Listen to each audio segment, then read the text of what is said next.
Hi, you may not know me, but I'm sure we have a lot in common. My name's Corey, I'm 36. I have 2 kids, 5 and 8, both girls. I have a wife I've been married to since December 1st of 2012.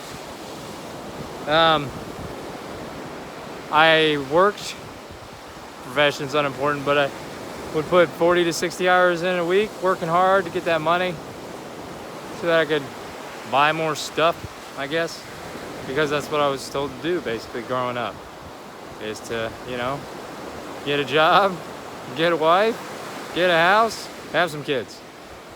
But a lot of bad things can happen on the way. In August of 2015, I'm sorry, I was diagnosed with advanced stage gastrointestinal stromal tumors.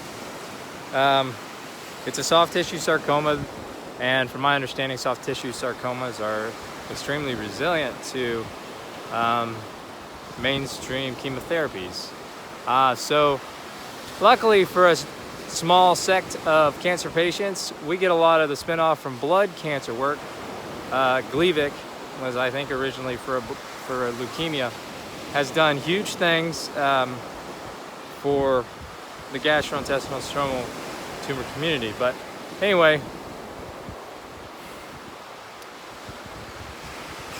not so much for me. I was on it for 2 years, which is ironic because the mutational analysis of my cancer, I believe, the oncology flowchart, if you will, they won't even put patients with my mutation on Gleevec, but it worked for me for 2 years.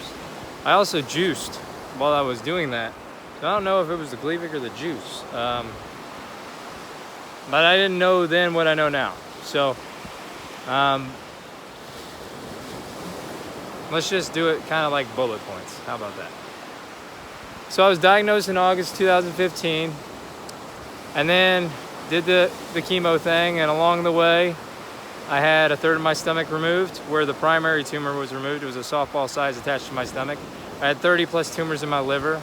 So we addressed that also with a surgery where they ripped me open and took 65% of my liver.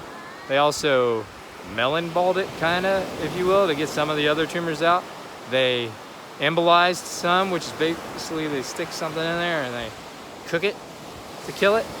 And I also had a Y90 done to my liver where they release essentially radioactive globes into your liver in the hopes that it will migrate to the tumor and block its blood supply like a cork in the bottle. And then they just, dosed it with radiation as well to help it kill the tumor in the liver. Well, the Y90 almost killed me, but they assured me it wasn't from the Y90. It must have been for something else. One of the chemotherapies gave me a drug-induced liver injury, which put me in the hospital. But nobody told me about that kind of stuff, It's just, they're told, oh, those side effects are rare. They almost never happen. Just take it and you'll be safe. So almost exactly 8 weeks ago, after a hospital stay with internal bleeding, the development of something called malignant ascites, they determined that I had 6 to 12 weeks to live. And this is week 8. I'm on a beach, if you can't tell. I'm on holiday with my family. They're right over there making a sandcastle.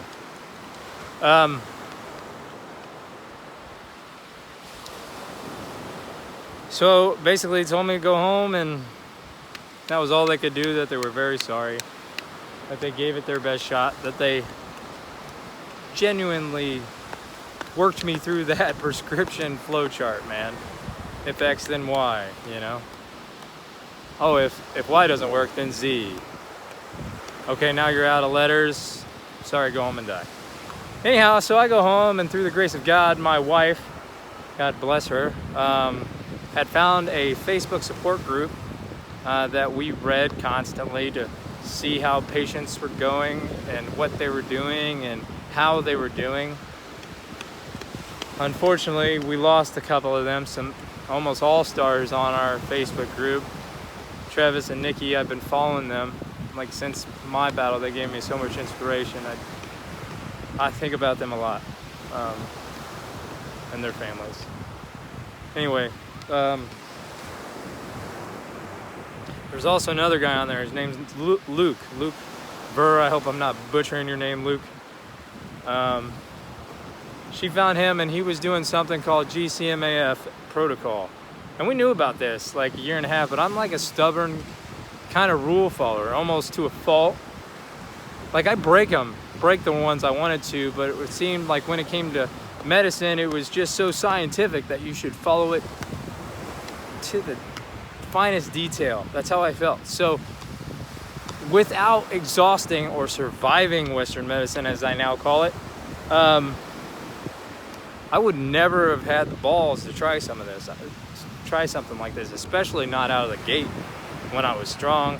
I mean, I was a college athlete, man. I was beefy. I am physically, before the cancer, I was a physical force to be reckoned with. But after you know, it's after all the therapies, it's not so great. But anyway, I get distracted. I apologize.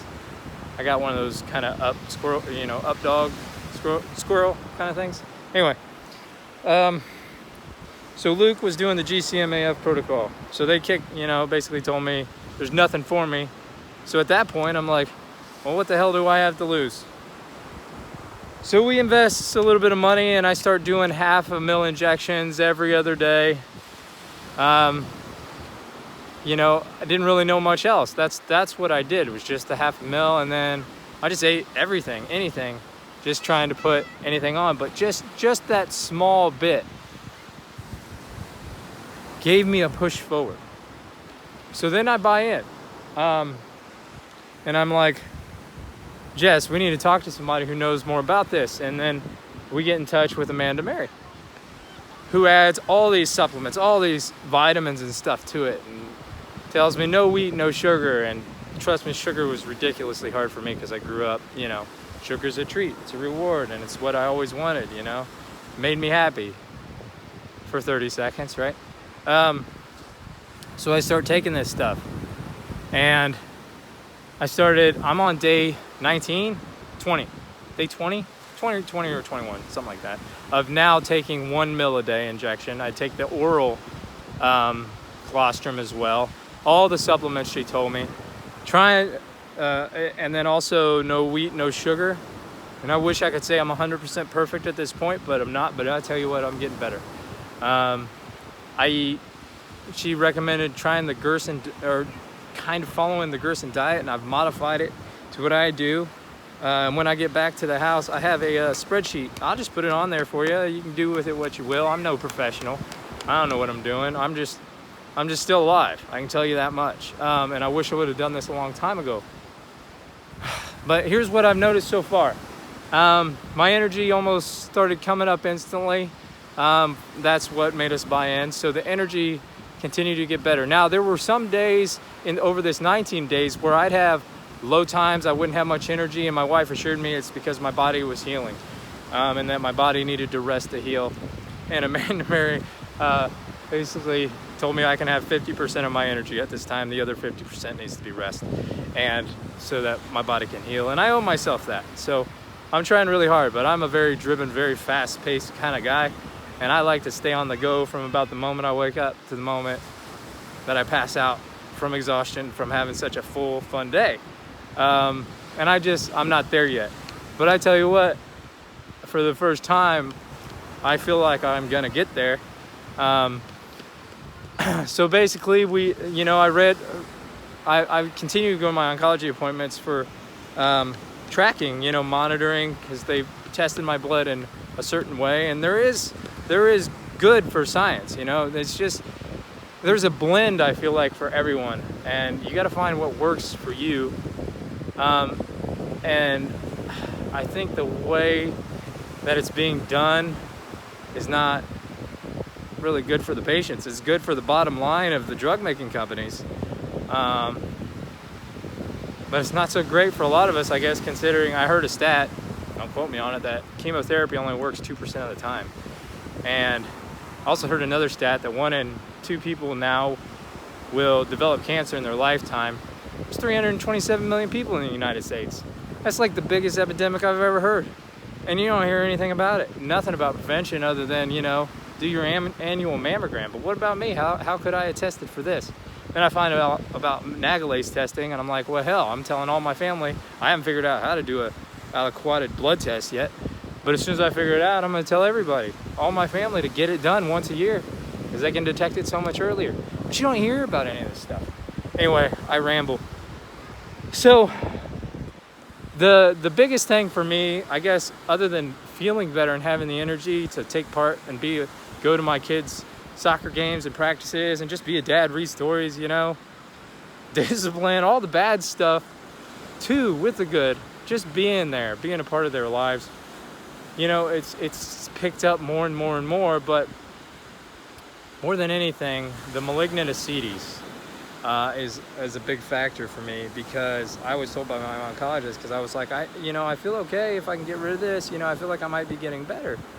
And he told me there was no way that I was getting better, that wasn't going to happen, that I basically just needed to go home, keep taking my pain meds, because the pain meds might give me a little bit more energy to do things and just to enjoy the end of my life. So basically stop fighting. Well, I'm quite the fighter. Like you tell me you can't be done. I'm sure as hell going to try. I promised my little girls back here, the little boy is a friend of the family, but my little girls and my wife, that I would fight till the very end. And that's what I intended on doing. Intend on doing. So the malignant ascites, just to give you some numbers, I was drained. So there's only 2 treatments for that that you can find. Google it. Chemotherapy is what I found, and paracentesis, which just means drain the shit. So I got my own drain. See it? I can't go in the ocean past my waist because of it. But I got my own drain to try to keep up with it, because I was training 10 liters a week. It's 5 2-liters, man. Walking around carrying in my belly. I don't know if you can see me, but I'm not a huge guy. I'm like a $150, 5'8". That's a lot to carry around. Anyway, I was draining 10 liters a week, okay? And they said that wouldn't go away without the cancer going away.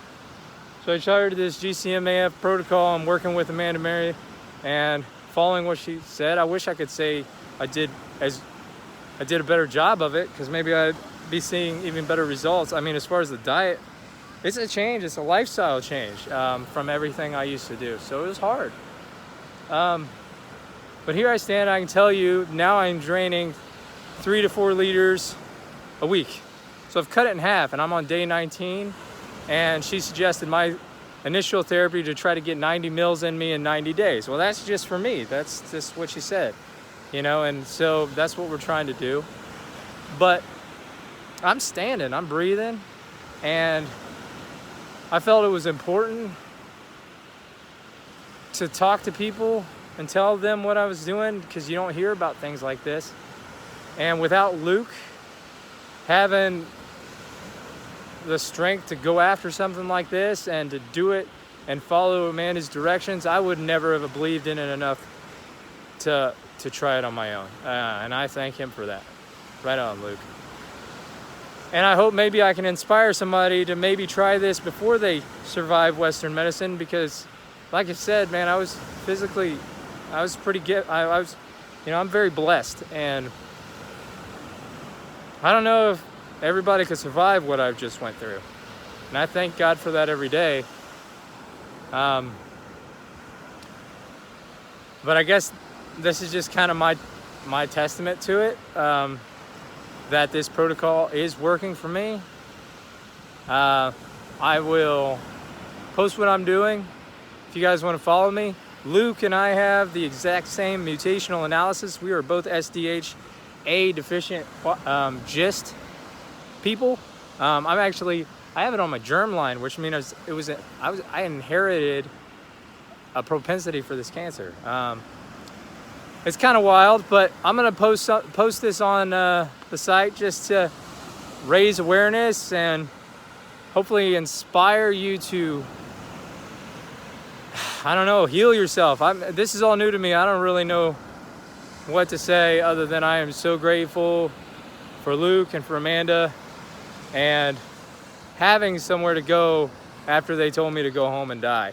And I just wish I would have found this and had the courage to do this sooner.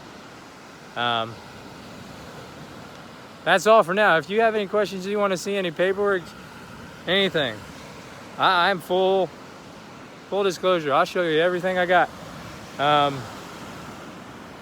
Just take care of yourself. I mean, I'm standing here doing this video. This is my kid's first time in the ocean.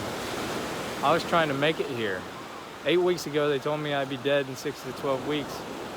And at the time, I couldn't get out of my recliner. I was trying to just make it here, even if they just wheeled me here, because it's my kid's first time to the ocean.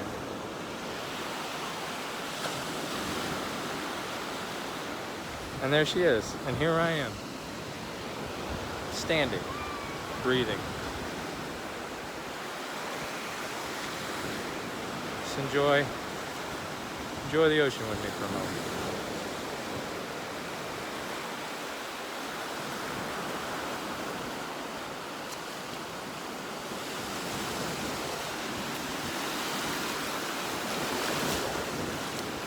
Amanda,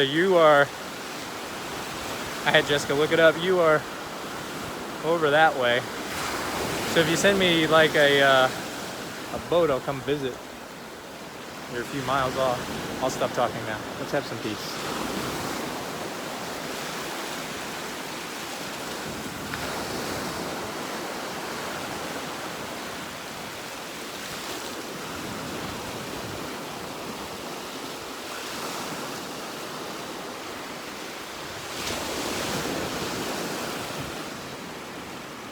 Last 15 minutes, 16 minutes. I always make way too long of videos, but I'm terrible at typing stuff. I'd much rather just tell you. If you have any questions and you're just curious, whatever you want to talk about, whatever. I don't work right now. I got time. Just shoot me a message. We can FaceTime, whatever you want. Take care of yourself. If you're going through anything bad, God bless you.